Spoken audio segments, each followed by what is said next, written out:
વિસ્તારમાં તૈનાત છે અને લોકોને રેસ્ક્યુ કરવાની કામગીરી કરી રહી છે. તો ફાયર વિભાગ પાસેથી જાણીએ કે કઈ રીતે અહીં જે પરિસ્થિતિ છે અને લોકોને કેવી રીતે રેસ્ક્યુ કરવામાં આવી રહ્યા છે અને અહીંના સ્થાનિકોની કેવી પરિસ્થિતિ છે.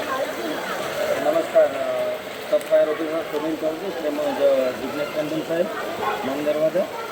અમે ગઈકાલે 9 વાગે સવારેથી સુરત ફાયર એન્ડ ઇમરજન્સીની ટીમ સતત ખડે પગે સ્ટાફ સાથે જે ટ્વિન બોટ એ ફાયબર બોટ એ ટ્વિન બોટ સાથે ગઈકાલે 9 વાગ્યાથી ખડે પગે ફાયરની ટીમ અવેલેબલ કામ કરે છે. તેમજ અમારા ઉપરના જે CFO sir Shri DY CFO sir Shri divisional fire CFO એ લોકો સતત બહારથી મોનિટરિંગ કરીને જે તે ક્રિટિકલ એરિયા છે એ એરિયાનું મોનિટરિંગ કરી અને જ્યાં પણ ફાયર બ્રિગેડની ની મદદની જરૂર પડે ત્યાં એ લોકો બોટો કન્વર્ટ કરે છે. લોકોને ગઈકાલથી જ પાણી ભરાવાનું શરૂઆત થઈ ત્યારથી જ માઇકમાં એલાઉન્સ કરવામાં આવ્યું છે, મસ્જિદોમાં જાણ કરવામાં આવી છે કે તમારા આસપાસના ઇલાકામાં જે નીચે જે ઝોંપડીઓ જે રહેવાવાળા છે એમને તરત નાના બચ્ચાઓ છે, બુઝુર્ગો છે, પ્રેગ્નેન્ટ લેડીઓ છે, બીમાર છે એમને તાત્કાલિક શિફ્ટ કરી નાખો. કારણ કે આ ક્રિટિકલ પરિસ્થિતિ ગયા 8 મહિનાની 7 તારીખે પણ ઉદ્ભવી હતી. તો એ પરિસ્થિતિ ફરીથી ન ઉદ્ભવે એના માટેના પહેલેથી જ તાકતવારીને પગલાં સુરત ફાયર અને ઇમરજન્સીએ લીધા હતા. જે પ્રકારે આપણે જે ફાયર વિભાગ સાથે વાત કરી તો જણાવ્યું તે મુજબ અહીં ગઈકાલથી જ ફાયર વિભાગની ટીમ સતત તૈનાત કરવામાં આવેલી છે.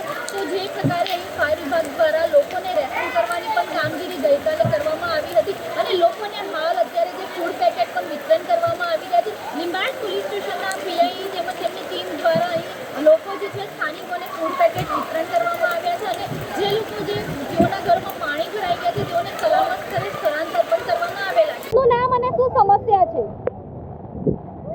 આસિર ખાન સિમેન્ટવાલા માનવ સર્જિત પૂર છેલ્લા 6 વર્ષથી મીઠી ખાડીમાં સરકારના પાપે આવેલી છે. એના પહેલા અમે 1975થી મીઠી ખાડીમાં વસી રહ્યા છીએ. ત્યારે કુદરતી વહેણમાં કોઈ પણ પ્રકારની છેડછાડ થઈ નહીં હતી. જ્યારે કુદરતની વહેણમાં માનવ છેડછાડ કરે છે એનું પરિણામ આજે અમે ભોગવી રહ્યા છીએ. સરકાર 6 વર્ષ સુધી 2020થી લઈને 2026 સુધી કન્ટિન્યુઅસ જાહેરાતો જ કરે છે અને જાહેરાતો થયા પછી એનો અમલ કંઈ પણ દેખાતું નથી.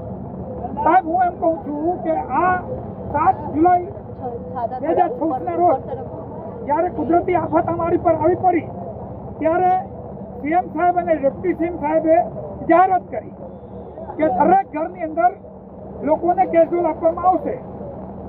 હું એમ કહું છું કે મજદા પાર્ક, રતનજીનગર, મહાપ્રભુનગર, સરદારનગર, સુરેલાયનગર, પ્રતાપનગર નવું, જૂનું, નુરાનીનગર, સુગરાનગર, કમરૂનગર, ગઠ્ઠી કોલોની, રમાબાઈ ચોક, કદીરી રોડ, રમાબાઈ ચોકની 7 ગલીઓ, એસકે નગર, ઓમનગર, આ તમામ વિસ્તારોની અંદર 6, 7, 8, 10 ફૂટ પાણી ભરાયા.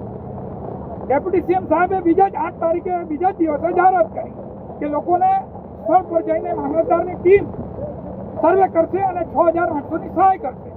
હું એમ કહું છું કે ગીતાનગર સોસાયટીની અંદર તમે ગ્રાઉન્ડ ફ્લોરમાં 6800 અને ફર્સ્ટ ફ્લોરમાં 1800ની સહાય કરી તો મીઠી ખાડીની અંદર હજુ સુધી 80% લોકોને 6800ની બી સહાય નથી મળી. એકને ખોડ અને એકને ખોડ શા માટે? તમારી બેદારી નીતિ શા માટે? હું એમ કહું છું કે પાણી ભરાય છે તમારા પાપે. તમારા 6800નું સહાય અમારા જખમની મલમ ના બની શકે. આ સમજી લેજો. અમે અમારી કરોડ રૂપિયાની મિલકત ચડી ગઈ, અમારા દિલોમાં છાલા પડી ગયા છે. આજે અમે ઘરથી બેઘર થઈ રહ્યા છીએ. ઘર છોડીને સ્કૂલોમાં સહાય લેવી એ નાની સૂની વાત નથી. તમે તમારા બંગલામાં બેસો છો, એર કન્ડિશન ઓફિસોમાં બેસો છો. ગરીબોની વ્યાખ્યા સમજતા નથી. અહીંયા આવો, પાણીમાં ઉતરો, લોકોની વ્યાખ્યા જુઓ અને સરકારમાં બેસીને વાતો કરો છો, હજુ સુધી લોકોને સહાય નથી મળી અને કુદરતની બીજી આફત આવી ગઈ. હું એમ કહું છું કે વલસાડની અંદર જે રીતે 26 કલાકમાં 43 ઇંચ પાણી પડી ગયું, જો એવું અહીંયા થયું તો અમે તો મરી જઈશું. અમને જોનાર કોઈ નથી, સરકારની સિસ્ટમ કામ નથી કરતી. આજે અમે જઈએ તો ક્યાં જઈએ? આ દર વખતે અમારી માંગો કરીએ છીએ, તમે જાહેરાતો કરો છો, રિઝલ્ટ 0 આવે છે, ક્યાં સુધી ચાલશે? યાદ રાખજો, આ જનતાને સાથે લઈને આ મીઠી ખાડી બચાવો અભિયાન અમે ચાલુ કરીશું. સરકારના દરવાજા લઈ નાખીશું અને જરૂર પડશે તો ઉગ્ર આંદોલન કરીશું. તો કરતાલ કરવી પડશે.